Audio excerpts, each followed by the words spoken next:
again, so welcome. My name is Tara Tibbs. I do manage the community, and I want to welcome you again to our digital workshop. We're going to get ready to get started in just a moment, but I did want to let you know your chat function is enabled as well as your microphone. This is a digital workshop, so we want to encourage you to engage.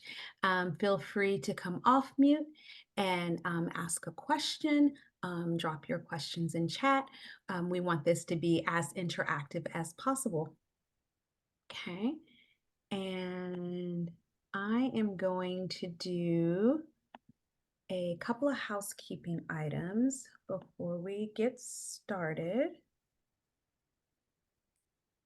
What I've just put in the chat is our ed community information or link, if you will. And that link will take you to, I'm going to go ahead and share my screen for just a second. Get this out the way so that we can get started. Yes, and I'm going to take you to here. Okay.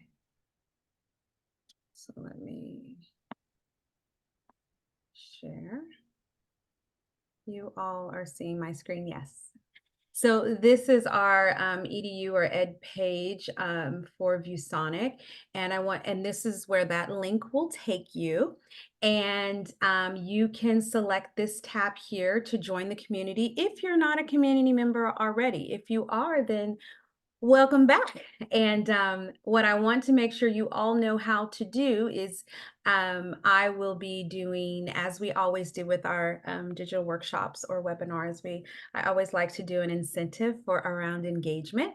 And so if you haven't joined, it will take you to a brief questionnaire where you can just real quick fill out and it'll take you right into the community. If you are a community member, then it'll take you here, the USA landing page. You can select this here, the title of our session, Engaging Test Prep with myViewBoard, and you will come right down here. You see I've already done a post and you can drop your comments there. So that interaction makes you eligible for our drawing at the end for a gift card. So any questions around that? Okay, then I will stop sharing. And I know we had one more person jump on, so I want to make sure you have access to the chat functionality as well as your microphone is enabled. So I will do that now.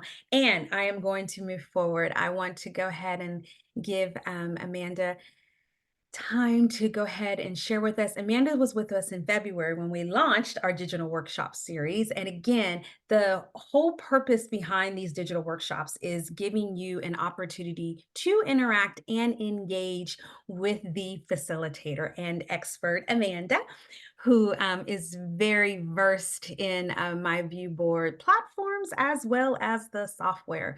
And so I'm excited for her to share with us engaging test prep. I know for many of us, we're kind of coming out of that testing season. Some of us might still be in the throes of some, but these are wonderful strategies that are really can be used all year round, as we're always as educators trying to get that good formative check for understanding or assessment done.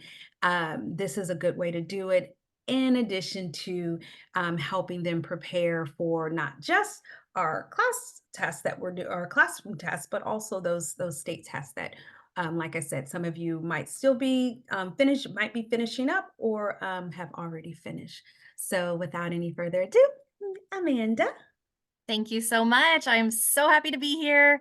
I love ViewSonic. I use a ViewSonic almost every day. And so in my role, I am a former classroom teacher, and now I'm kind of an ed tech coach for our district. But in new exciting news, I'm going to be going back to the classroom next year. So I'll get to use all these great tools that I'm talking to you today about back with students again. So as as she had mentioned, these are obviously good for end of the year test prep, but also good for any test prep. Anytime you're preparing students for an assessment or even as a checking for understanding, formative assessment, whatever that looks like in your classroom, these are just fun, engaging activities that you can use. So I'm going to be doing this presentation through Pear Deck, and if you would like to, you can go to, I'm going to put the link in the chat, or you can go to joinpd.com and then enter those letters XYZHAM. And there's no space. You don't have to put a space in the middle. If you don't want to join, that's okay too. I'm going to show you what it looks like through Pear Deck, with giving you links to resources that are in my presentation really easily. So if you're not familiar with Pear Deck, it's an easy way for me to share resources with you. And then at the end of my presentation, I'm going to give you all of the slides. So just bear with me, and then at the end, I'll give you the link to have all of my slides. So I'm going to get started. And then if you haven't joined yet and you would like to, you could use the link in the chat, or the code is always in the upper right-hand corner. Okay. So the first thing I'd like to share is your district or what your position is. If you're a classroom teacher, if you're an ed tech coach, if you're an administrator, whatever your position is.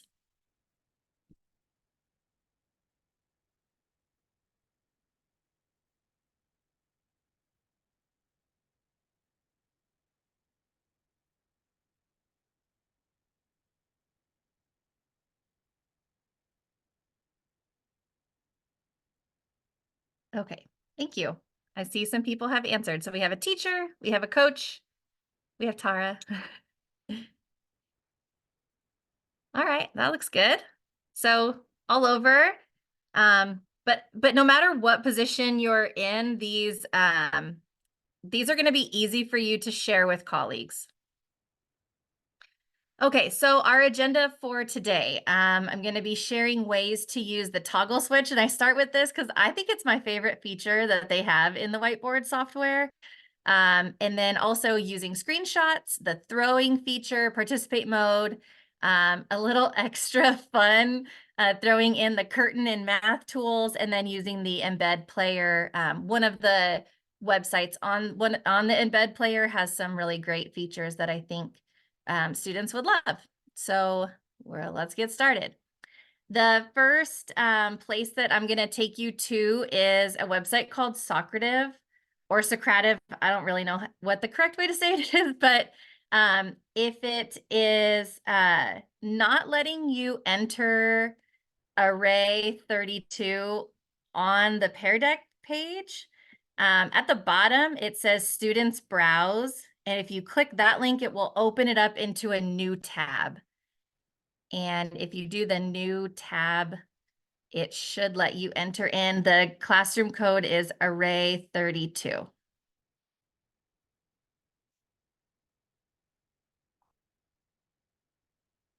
Are we able to get in? It looks like.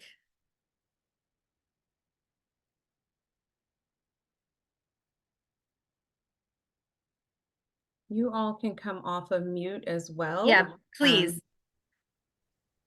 I think I'm in, so it says I'm waiting on 1 of 1, so. Okay, perfect. Let's see. It says you're waiting.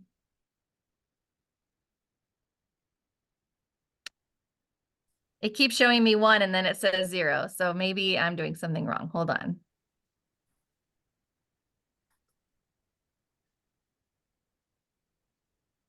All right. Well, does it have a space that you can enter text in, or no? Not yet.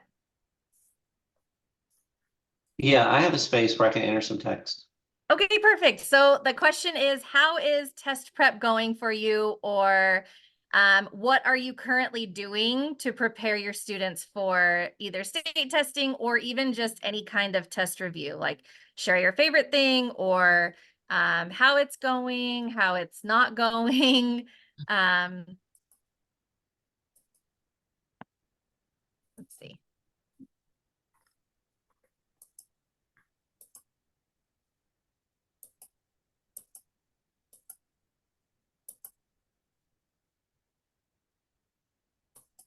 So on the view board, this is a wonderful way to get student answers up on your board. Sometimes we want them to just quickly type in an answer. If we're putting a review question up, if you want them to write a paragraph response, and we're looking at answers. This website is such an easy way to get those responses. The classroom always stays the same. So that array 32 is because my classroom was room 32. And I've just had that as my classroom. I can give that link through Google Classroom or, whatever capacity you get information out to your kids. They could even type in the link. It's not very long. They type in that class code, and same thing that I didn't even write the question in because I already had the question on another slide. So from your view board, if you put up the question, have the kids join your class, put up the short answer question. As you can see on this, you can see the Socrative screen, correct? Where it says, you can see on my screen where it says quick question. Yes, I can see that. Yeah, perfect. Yes. So this is exactly what it would look like from your view board. So I have the ability to just show the answers. I could also show the names. But, most of the time we want to see the answers, but we don't necessarily want a name tied to it. But for me as the teacher, I do want to know who wrote that answer. So if I just do show answers, then they pop up right here. We can talk about it as a class. And then you can also do a voting as well to say which one answers the prompt the best, or which one uses figurative language in the most creative way, or whatever it is that you're having your kids respond to. But you very quickly and easily can X something out if you happen to see something that is not appropriate. Or when we were doing, trying to narrow it down to the one that we liked best, sometimes I would go through and just X out, or if I noticed it was not a complete sentence, or, whatever it was that my criteria was. Or sometimes if I was feeling mean, I'd say, oh, this one doesn't start with a capital letter, poop, whatever it was that I wanted to set the parameters for in the responses that I was getting. So this is excellent if you're doing any kind of test prep, because you can have kids work on their paper. If they're doing a math problem, they could think out a short essay question, whatever prompt you're giving to them, you could put it on your view board, or they could have it in paper. And then they can quickly put their answers up here that either you can just see, or you could project to everybody to see. And then it's so easy to start a new question. All I have to do is do finish activity. I'm going to finish it. The responses go to me. And then if I want to start a new activity, I just do launch and it takes me right back to this front. So I can quickly do a true false. I could do multiple choice. Personally, I like the short answer one because when I set it up, I can require the student names. I can let them respond as many times as they want or not. Oftentimes I had that off, and then start. And it's that simple. They're ready to go to the next question. So that is an really easy way to get kids' answers onto your view board quickly. Really no preparation involved in it at all. That you could have that link permanently available for them, that they just know to go to Socrative and enter your classroom number or whatever you call your class, and then they're ready to go. So really, really quick and easy setup. Okay, so have you ever heard of or used the toggle switch? So yes is true, no is false. In my viewboard whiteboard.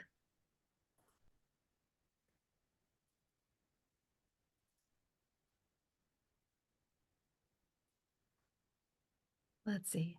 I have somebody saying yes and somebody saying no. Awesome. Now I get to show you something new.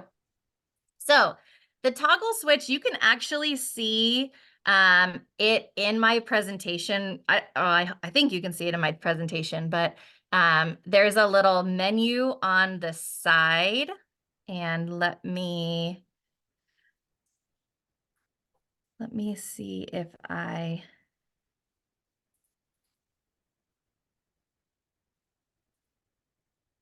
is it showing my viewboard whiteboard now?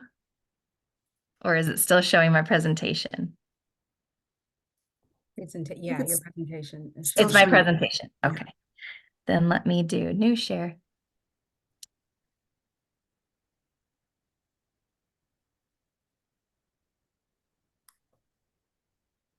Let me do this. Okay, can you see whiteboard now?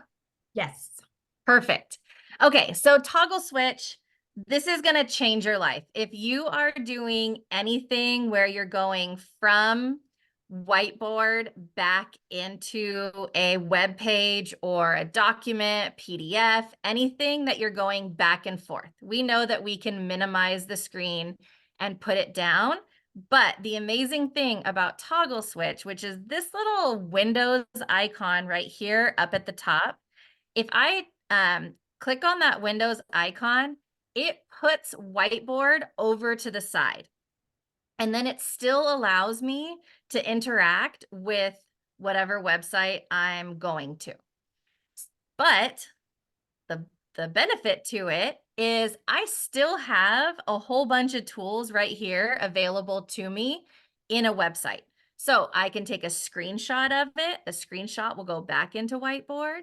I can still use my pen, which I know viewboard has the overlay tools, but you guys know if you use the overlay tools, you can't interact with your board at all. That like kind of puts a screen over it and you have no ability to do anything else. If I use this and I draw on my screen, then I can still go back and do the mouse and I can still advance my slides. I can move whatever I need to move. I can go to another website. Now, obviously, I don't want that scribble there. So I can erase that. And another benefit to not using just the overlay tools, I can erase and I can also add shapes, I can highlight, I can type. So I have a lot more features available to me than just using the pen on the overlay tools, because if you make a mistake with the overlay tools, you can't erase them. You have to clear the whole thing. So using that toggle switch gives me still a whole bunch of tools from my viewboard whiteboard. So in this test prep world, we can use the toggle switch, go over to a game site for review, and then copy and paste something onto our viewboard, whiteboard, to then go and annotate on. So I'm going to show the video and you can kind of see a little bit better what I'm talking about. Okay, so I do the toggle switch.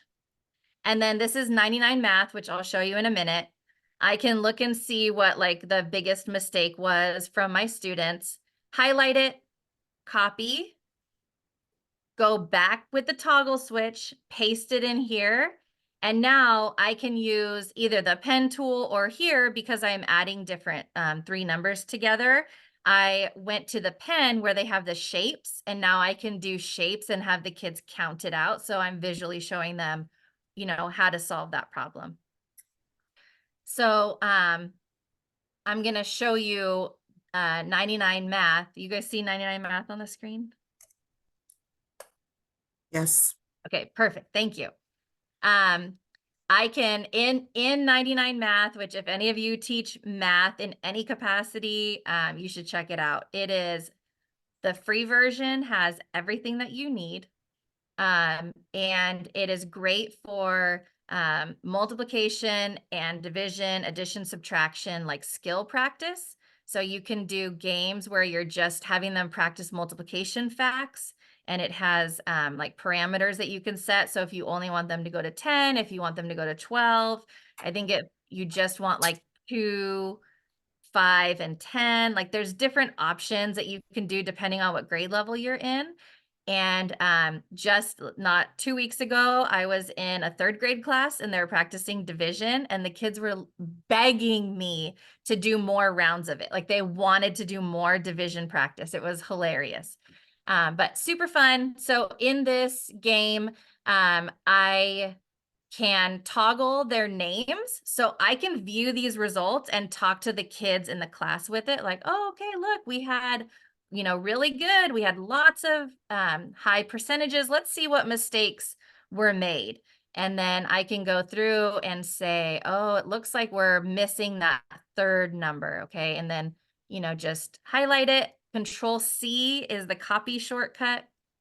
Go back into the whiteboard, Control V, paste it in, and now I have the ability to write, draw, go over those mistakes with the kids. So I'm using their data or their responses to help with the test prep a little bit more. It helps me target exactly what it is that my class needs. So I'm not just saying, oh, I think we need to review this, when in reality, it's whatever, something else.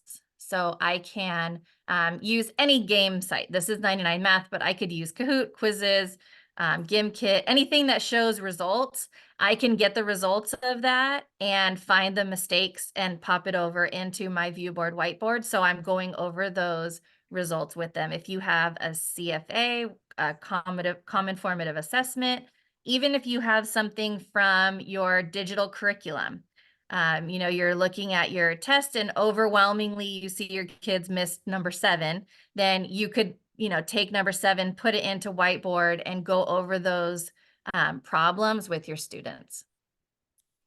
Okay. So in that same kind of vein of using the toggle switch to go to another website, the other feature that I love so much is the ability to screenshot. So we know, well, I shouldn't say we know, but a lot of people use the screen snipping tool that's in Microsoft.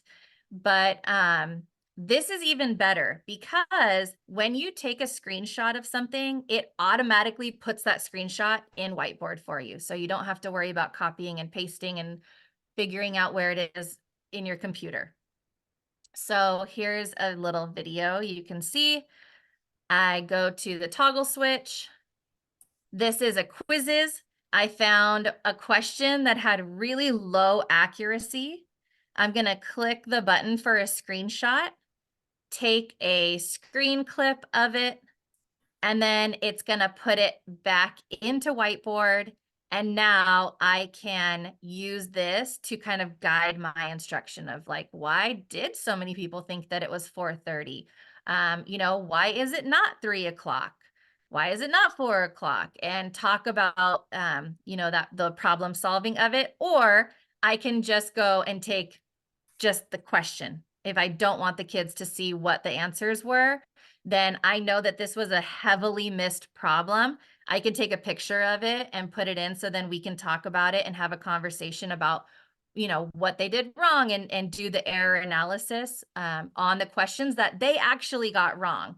I struggle with test prep sometimes because you want to make sure that it's meaningful, that it's what your class actually needs to practice. And so using data or results from the game-based learning or from a review site or from a, online test or something that the kids actually gave you data from, that makes your review so much more meaningful. Oh my gosh. So, I'm sorry. that's okay. I want to just echo that. That is like Okay. everything, like having those real-time results and just data so that if you need to pivot on a dime or whatever the case may be I think it's so necessary in terms of informing our instruction. So I just appreciate that point you made. Thank you, Amanda. Thank you. Yeah. Okay, so for example, if I were to go to quizzes, this is that quiz that I took the screen grab from. And again, free, you can see I have the free version. I don't have anything fancy. I do not have the paid version of it. But in the free version, I'm able to narrow it down by question. And then I want to sort these questions by accuracy. And then I'm going to flip it so that it's the lowest accuracy on top. So when I do that, I see that, you know, obviously this question is digital to analog, something that the class really struggled with. So I can take a screen grab of this and, you know, again, I can either choose to put the answer choices in or I can not put the answer choices in. But that was what, 3 seconds that it took me to do. I didn't have to spend a whole bunch of time scouring the internet trying to find review questions for my students. I'm actually using a question that they struggled with. And now we can go over this and talk through the results from their actual work. So saving me tons of time because this quizzes was already pre-made. I didn't make it, I found it. It met the standard that the kids were working on. We played the game. The kids had a blast. They were super engaged. And then I can sit with the teacher afterwards, or as the teacher, I can sit and say, okay, let's look at the ones that they missed the most. And now our review is going to be really targeted. Again, so, you know, I can go through and it's just counting down the accuracy. Okay. So that's taking a screenshot and using the student responses to help guide our instruction. All right. Another way that you could use a screenshot would be with the pop quiz feature from the Magic Box. So in this scenario, in the kind of background, you can see that I have a question on the screen. And then I also have started the pop quiz. So what that means is it's going to put that little box on the side up for my students to see, and it will generate the QR code. So if your students are using a Chromebook, they can just open the camera in their Chromebook and they can scan. The QR gets big. It's not that small. If you click on it, it gets really big. And the kids can scan the QR. And then the pop quiz goes on to their Chromebooks. And then they can write, type, or draw what their answers are. So in this practice problem, I'm in California and we use the CASP test from Smarter Balanced. And they have a bunch of released test questions. So whatever state you're in, I can guarantee they have released test questions as well. So if you're looking for questions that are meaningful and going to align closely to what the students are going to see on the end of the year test, the state testing, you can go to the website and look for released test questions or released practice questions, or like ours, we have practice tests that the teachers can do. They call them IABs. And so this is actually a screenshot from the testing website that the kids are going to use at the end of the year. And so I, again, used toggle switch, screenshot, took a screenshot of it. It puts it into whiteboard. I go to the Magic Box. The Magic Box gives me the pop quiz option. And then you see the small box that I have open over here. There's a down here on these where it has the question mark and the answer. That's actually, you can turn it off. So because my question was already on my screen from the screenshot, I'm going to turn the question feature off, and then the kids just look up at the board to find that question. If I want the answers off, I can as well. So I can, if you just click the A, it will not show the answers to the class, but you could see it later on. Okay, any questions? Am I going too fast? Are we okay? All right, I'm gonna keep I think going. it's all good, Amanda. Okay. That's great. Perfect. Okay, thank you. All right, so the next thing is in the magic box again, and this is the throw feature. So in this idea, what I was thinking, sorry, there's a helicopter going above my house right now. What I was thinking was if kids were working on some test review page, or you gave them a problem to work on, something in Google Drive or Google Classroom, or you know, they're doing a slide deck or whatever it is that they're doing. They're working on something and you want to get that onto the board for everybody else to see. So you can use the throw feature. And again, what that looks like is in the top, let me minimize this real quick and I'm going to show you. Up here, if I click on my name, it opens up the QR code.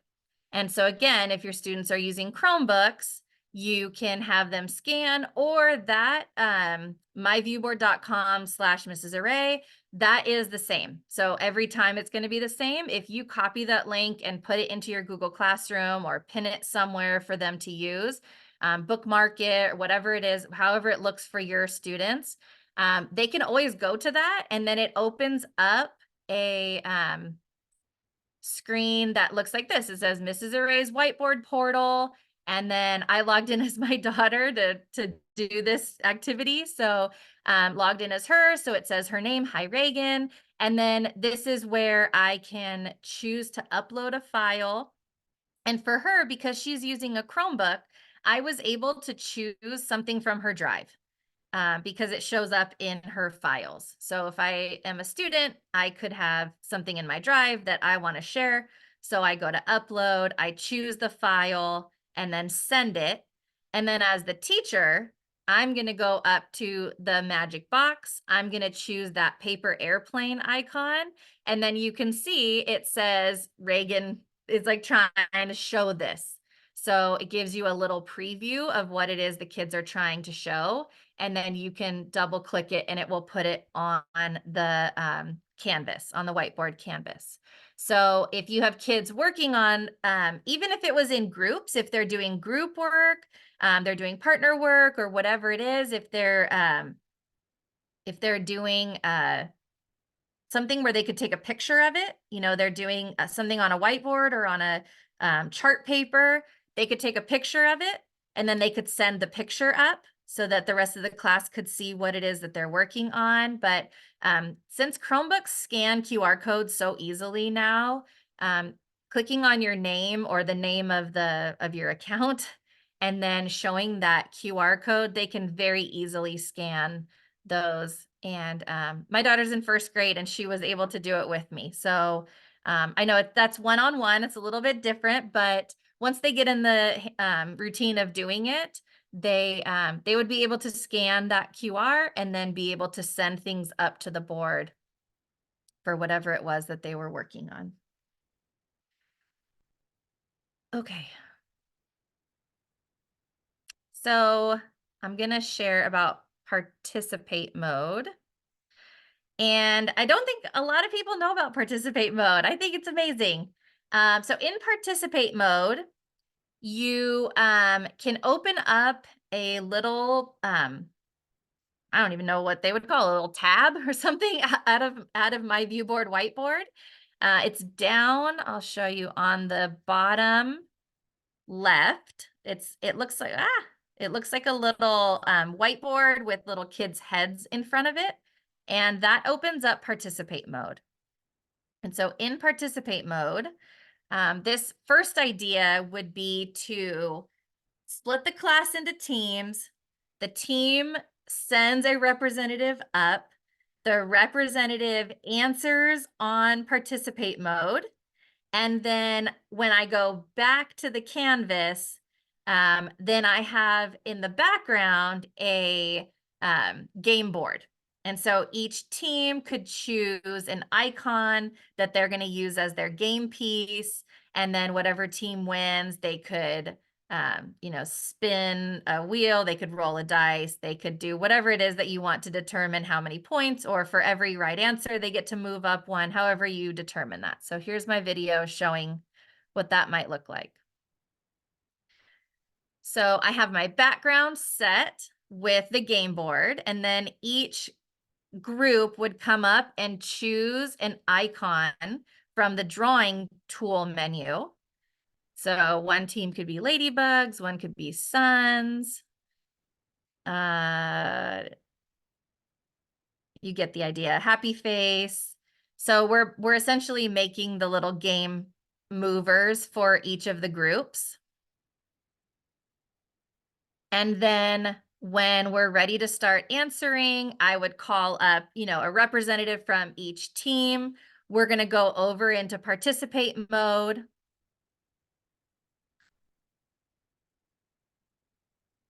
It always will show you that prompt that you have to say, okay, I'm going to do 4 boxes. So each of the 4 teams, and then they write their answers. Whoever wins, then I can move their piece up. But you got to choose the hand tool. The hand tool moves. All right. So another idea with participate mode is very low tech, but still super fun for the kids. I don't know why my screen is cutting off that side of it, but in this review game, you would split the class into teams, however many teams, up to 6. You can have 3, 4, or 6 teams. And then the teams would work on a review question or a review page, whatever it was that you wanted them to do. And then somehow you decide how you're going to choose the winner. And then you use the participate mode as a scoreboard. So you could let the kids pick their names, their team names. They could have what color they want. You could have a scorekeeper. Somebody could be up there keeping score, whatever it is to get the kids involved and just use that as a place to keep score. All right, this I think is just really fun. In math tools, there is a curtain that you can use to hide the board. So in this game or this activity, you would have a slide deck of questions. And then before you showed the question, you would move the curtain down so that at the same time, everybody gets the curtain up and then we all start practicing the review question. A little tip would be to pin the curtain to the floating toolbar.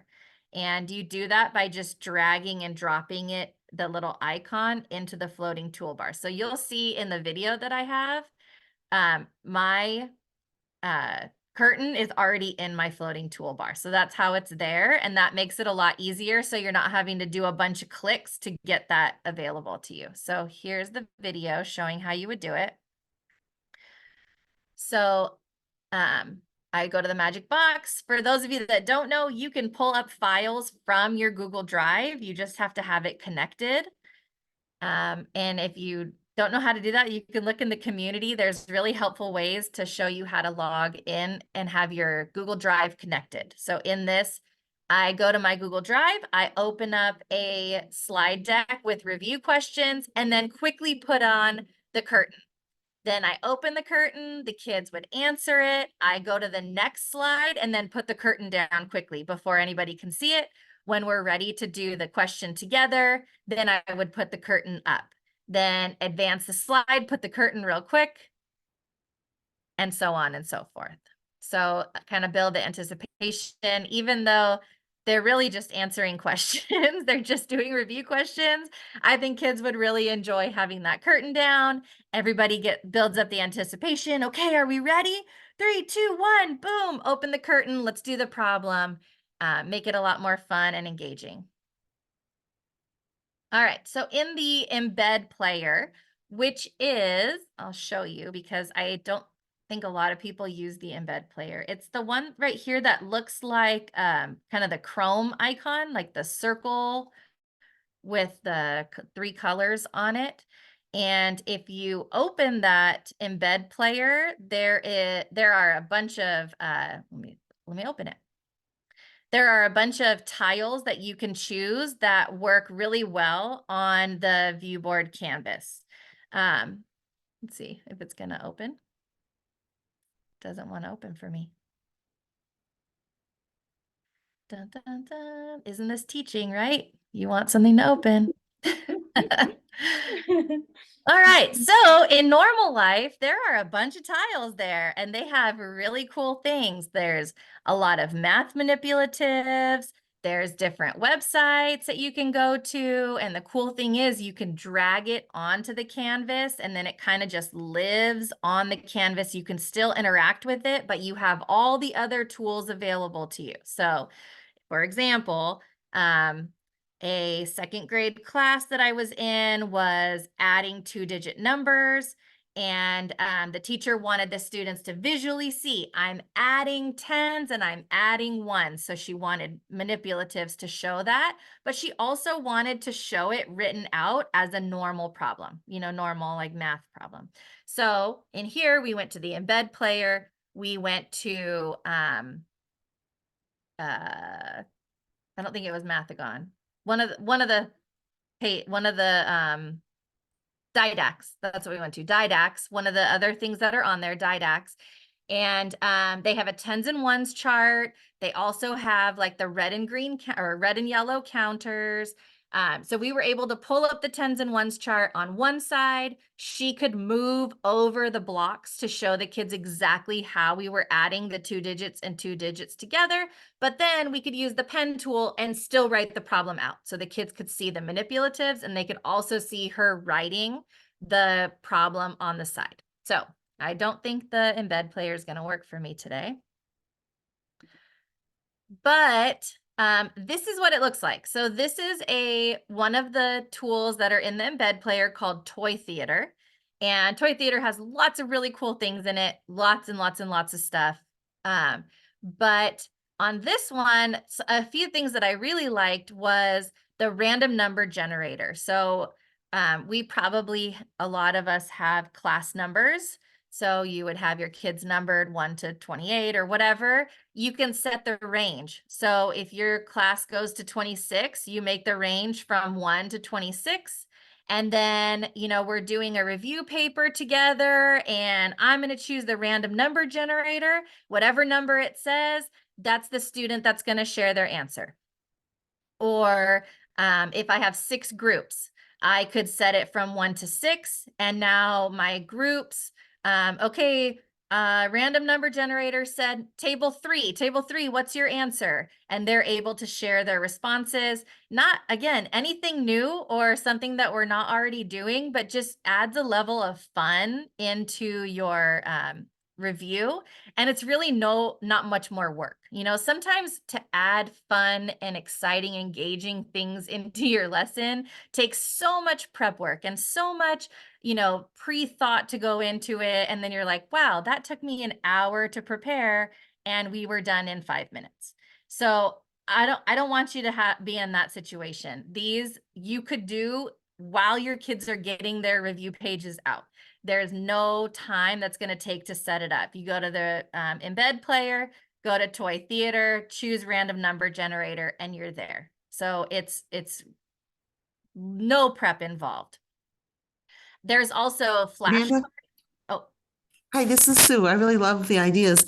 This reminds me of something on flippity.net where there's lots of spinners, and there's yeah. a way where you can actually enter kids' names if you have extra time on a spreadsheet, and then somehow it comes onto the spinner. I just think that would be kind of fun to do with something like this. Yes, absolutely. I believe Flippity is one of the embed player tools, but if it's not, the great thing is you can add it.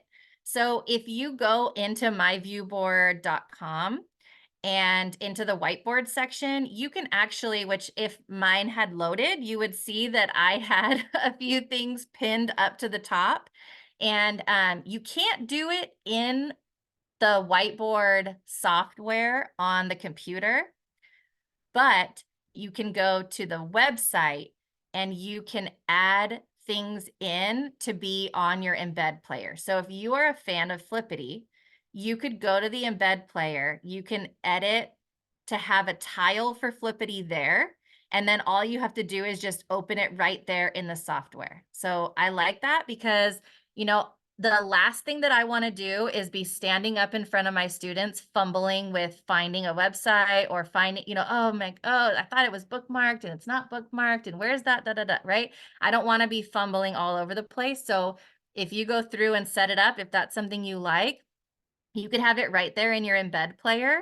And so when you're in whiteboard, you're doing your lesson, you're going along, okay, we're going to do the random number, a random name. And then you could open it up right there. You're not having to go back and forth. That's great. Again, I did not know that. Thank you so much. That is so Yeah. cool. You're welcome. So in toy theater, there's also spinners, there's stopwatches, which we know there's lots of stopwatches available in ViewBoard. You have it in your overlay tools. You could do it in a lot of different places. There's one in math tool, the math tools on the Magic Box.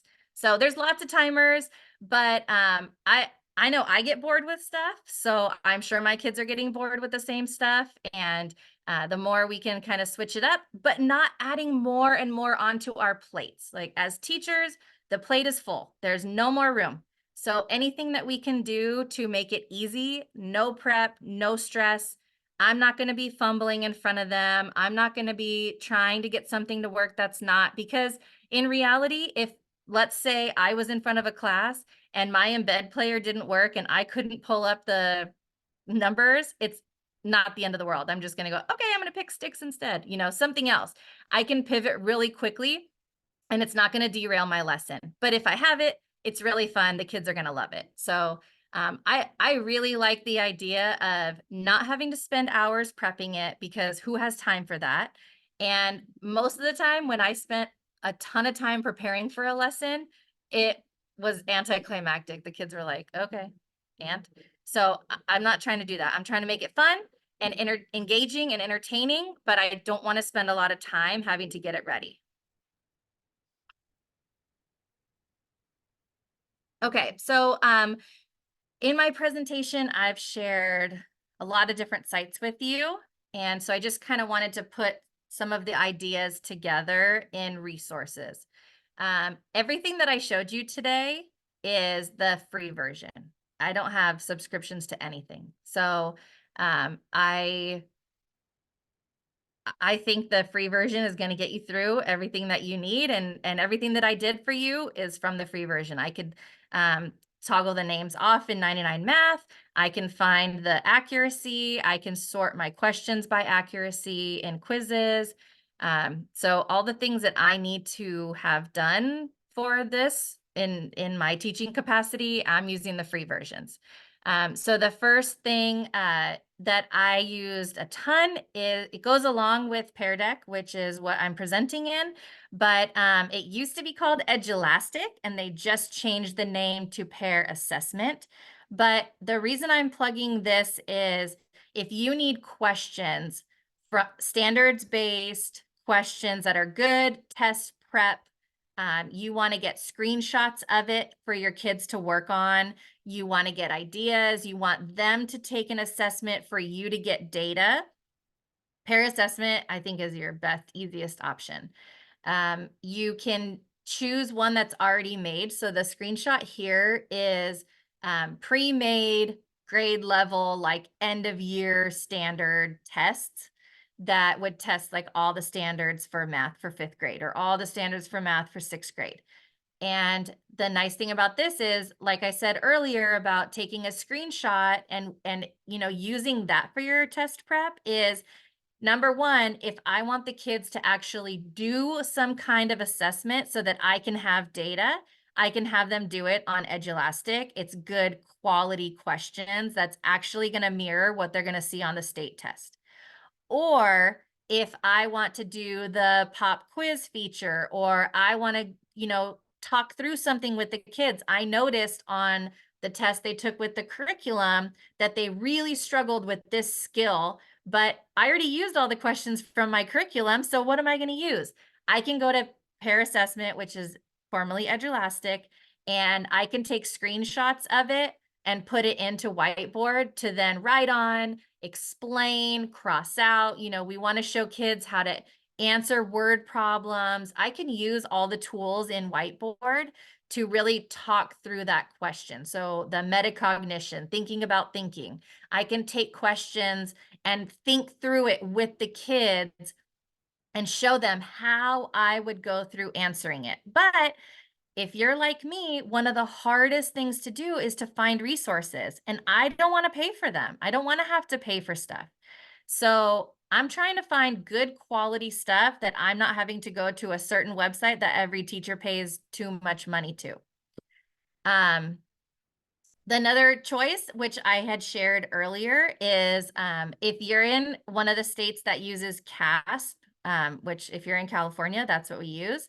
They have a website called Tools for Teachers, and they have a ton of questions available, tons and tons and tons of questions available. So if you're looking for content that you want to do for test review, go to Tools for Teachers, go to the interim assessment item portal. And when you do that, you can filter it down by assessment name, and then you can take screenshots of all of the questions. And I have shown a lot of very apprehensive teachers this site, and they have loved it. So if you're in a state that uses CASP, I think you should definitely go to this site. But I would be willing to bet all the brands, I don't know, the companies that do test prep or testing, I guarantee they have something similar to this. And then the resources that I use that I really like for game-based learning is quizzes and 99 Math. And I showed both of those the results to you, because I think the results that you get from the kids in these two platforms is so good. The one thing I like in 99 Math is if I want to go over the questions with my students, I can toggle their names off. So I can actually show the real results to the class and not embarrass anybody by putting their name up. And then, like I said earlier, you can do review practice with addition, subtraction, multiplication, division. You set the amount of time and like frequency or repetition that you want the kids to do. So if you only have 5 minutes at the end of your day, throw on a 99 Math, because you can set a 5-minute review. The kids get on, they can play the questions, and they're going to be super engaged. They're going to love it. You can also choose by grade level. So if you, whatever grade you teach for math, you can do the little down arrow, and you can actually choose the standard that you want them to practice. So, but I know every grade, well, I shouldn't say that. I'm going to make a very general statement. Every grade that I've been around, the kids struggle with their multiplication facts. So if you're in the same boat, doing this, that repetition in a fun, non-threatening way, so good. And then again, free version. And then quizzes, the reason I am a huge fan of quizzes is they have team mode. And I taught the GATE, which is like the gifted, talented students, and they all knew who was the best kid in math.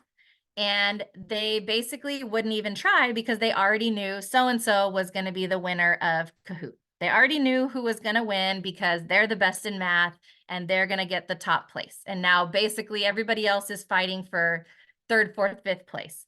And so I had a bunch of kids that were like, I'm not going to do it because I'm not going to win. So in comes quizzes, and you have team mode.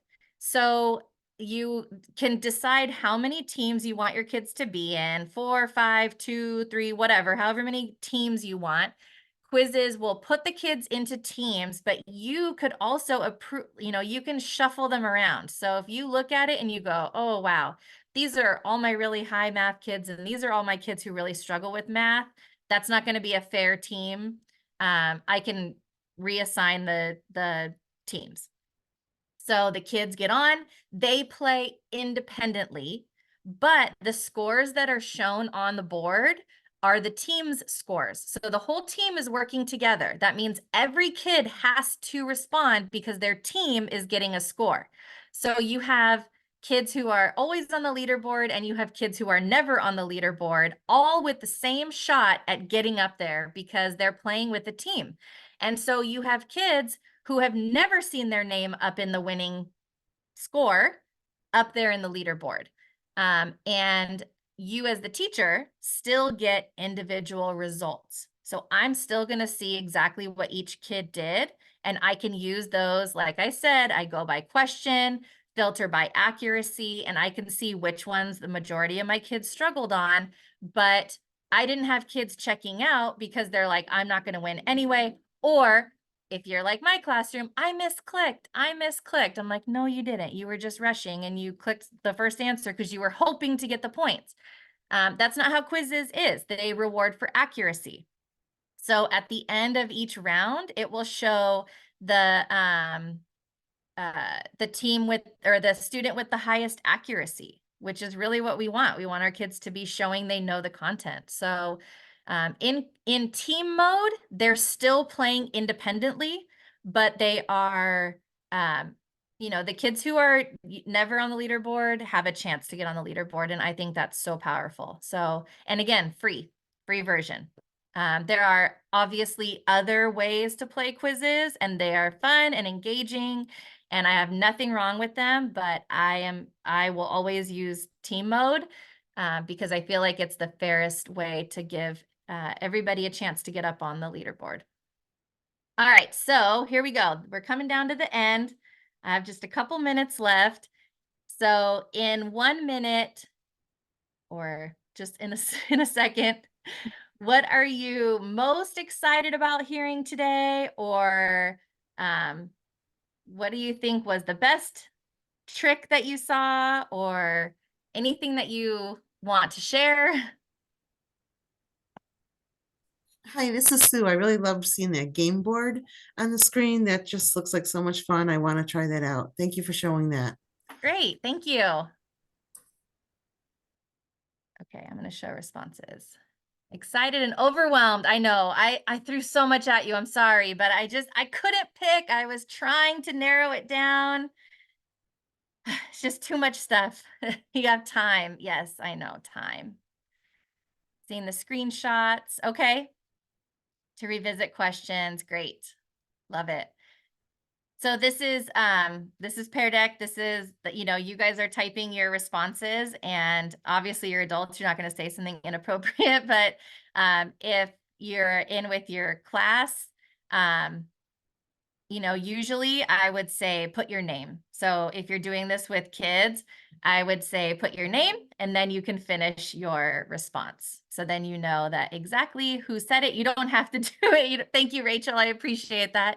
But just telling you, like a pro tip, when you're working with your kids, you're going to want to say, put your name first and then start responding. So then you know exactly who it is. And if there's one without a name, then you're closing it out. The use of the pen shapes and counting. I know, that's so cute, huh? They're tired of the same things. All right, excellent. So I'm going to go back, and then I know Tara's going to take over in just a second, but if you want my presentation, it is the bit.ly to it is up there at the top. I'm going to put it in the chat for you, /VS test prep, and VS is capital. Bit.lys are case sensitive, so you have to have those capitalized for it to work. But if you do that, you will have my slide deck. And yeah, anybody have any questions or anything that I missed? Oh, Rachel, go for it.